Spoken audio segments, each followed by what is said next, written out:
Aku di rumah sama Pak Bos. Umur 75 masih kerja. Terus istrinya lumpuh otak di panti jompo sana, Aberdeen, Tinwan sana, lurus sana. Habis itu di rumah sama anaknya lagi umur 45 tapi gila. Dia harus minum obat gila memang bener.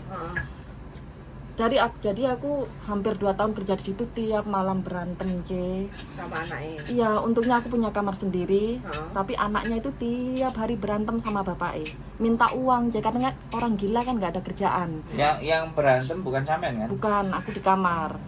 Jadi berantem loh itu bapak sama anak, teriak-teriak. Pokoknya minta uang tiap hari itu ribuan Sedangkan bapak itu lo kerja, udah tua masih kerja. Ribuan itu buat yamja sama cari pelacur. Pokoknya setiap hari itu ngerampok bapak itu, kalau nggak dikasih aku bunuh kamu, aku ntar, pokoknya orang gila.